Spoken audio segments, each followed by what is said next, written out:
Oh, journalism chose me. I mean, from the very start, I knew I would become part of an industry, like the media industry. I had been, I was a campus journalist from grade school to elementary to high school and college. So it meant so much to me because I've been schooled already.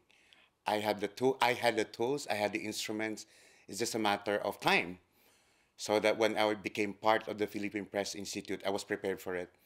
So it's exciting to do journalism in the Philippines with training, with schooling, of course, with education that came with it.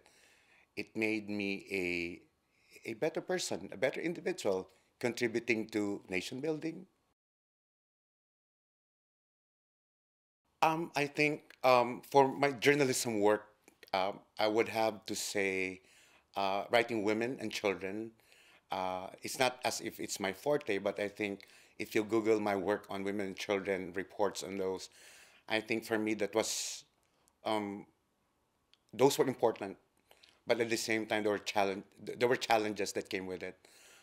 For one, at the time, there were no guidelines on reporting children and women in the Philippines. So I was grappling for a more meaningful reportage that do not result into an ethical report. There were so many things to report about women and children. For one, at the time, if you want to be sensational, rape cases for one, abduction of women, but you also have positive reporting in women and children. I think I would have to say when I was making sense of it all, there was the UNESCO influence because UNICEF influence on reporting on children. That's where we started coming up with the guidelines on women and children and reporting women and children in times of disaster. And I think that made work even more meaningful, not difficult already.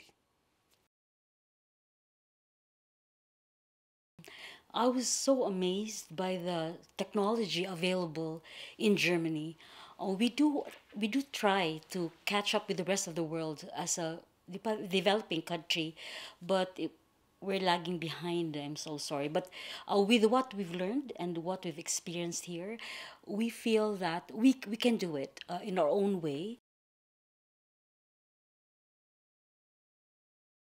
Oh yes, the newspapers, especially regional newspapers, continue to have its print edition as well as an online website, and that also provides them the chance to think of better ways to put their message across. So most of them have already a Facebook.